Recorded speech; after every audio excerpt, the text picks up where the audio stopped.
This was no ordinary gamble. They weren't wagering money, but time itself. In the world of the future, time is both money and life. Once time runs out, that means certain death, and gambling is undoubtedly the fastest way to earn time. Will looked at his opponent's 10,000 years. Without hesitation, he bet all of his own time, leaving himself only 20 seconds to reveal the cards. But his opponent wasn't afraid at all. He called the bet immediately. It turned out the opponent was the president of the time bank. This amount of time meant nothing to him. Luckily, the goddess of victory was on his side. With a strong hand, he smoothly won the gamble. Will placed his wrist on the machine. The numbers began increasing rapidly. He had successfully won 1100 years of life. The president had thought it was a small bet, but hadn't expected Will to gamble his very life. Because of this, he greatly admired Will's courage. Just as Will was preparing to move to another table to continue his high-stakes gambling, suddenly, a squad of time police burst in. Their target was Will himself. The police believed his 100+ years were illegally obtained, so they confiscated his time temporarily, leaving him only 2 hours for questioning. But Will, being the protagonist, absolutely would not submit quietly. The moment the sheriff was distracted,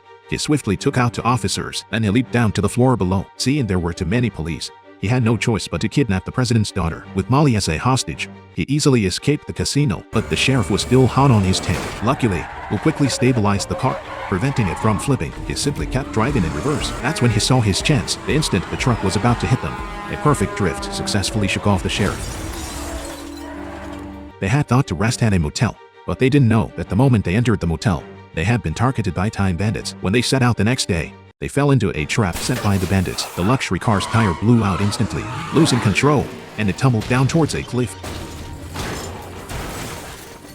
While they were unconscious, a bandit grabbed Molly's hand and stole her time. Just then, the bandit heard police sirens. With no other choice, he had to stop the transfer and fled the scene in his car. When the two woke up, Molly discovered she had only 30 minutes left. Time was running out for them. Will hurried to find his friend. He himself had only 4 minutes left by then, but he was met with bad news. His friend had died 2 days earlier. Left with no alternatives, they went to a pawn shop. Molly sold her earrings and barely managed to buy 1 day of time, but at least it saved her life. To get more time, Will called the president. He demanded 1,000 years to save his daughter, but the president flatly refused. Learning how her own father treated her, Molly was instantly filled with hatred. She decided to join forces with Will to teach her father a lesson.